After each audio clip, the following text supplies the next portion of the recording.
Hi, I'm Steve, a researcher from Kepler Market Research Lab. Several weeks ago, I received a task to explore food and nutrition preferences of students in Worcester. I reached Worcester and conducted a systematic market research among students. That was a gorgeous journey. Good evening, boss. I will bring you to review the whole research process. Hope you can enjoy it. Based on the decision problems, I designed our research problems.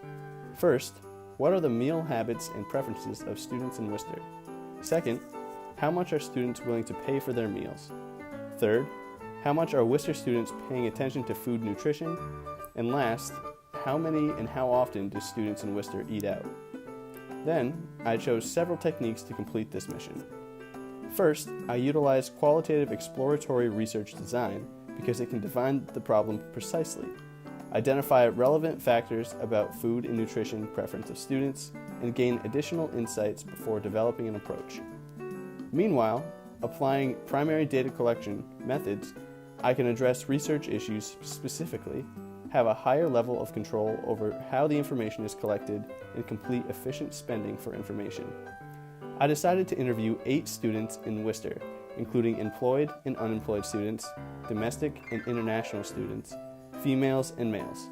Also, I used non-probability sampling frame because it's easier and less expensive. By snowball sampling, I can easily access to the group of people who meet my research needs. About the daily meals time, I found that 75% of participants would like to have their breakfast between 8 and 10 a.m. 50% of participants have their lunch at around 12 p.m. and 62.5% of participants eat their dinner at 6 to 7 p.m. Most people would like to eat with their friends, classmates, or roommates.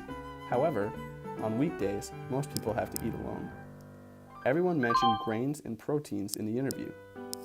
87.5% of participants mentioned vegetables, 75% of participants mentioned fruit and oils, and 62.5% of participants mentioned dairy.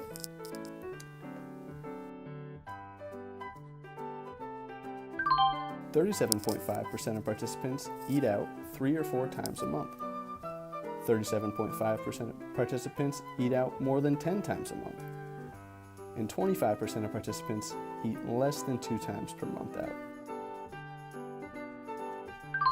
75% of participants prefer spending less than $15 on campus center or fast food restaurants. However, 12.5% of participants will try a fancy restaurant that's above $30 a meal. Half of students we interviewed think spending on food is reasonable, and 25% think that eating out and nutritious food is expensive, but it's affordable if they cook nutritious food by themselves.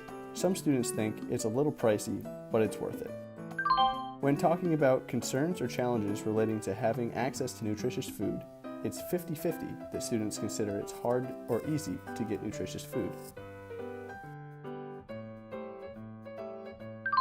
After statistical analysis, service, flavor, and environment are the top 3 factors that affect our participants' decision-making when it comes to choosing a restaurant.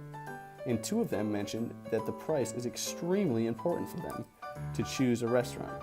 So, boss, based on the findings, I prepared the 5 recommendations for Cafe Foodie. Cafe Foodie can provide various nutritious meals selection, especially more protein, vegetables, and fruit ingredients.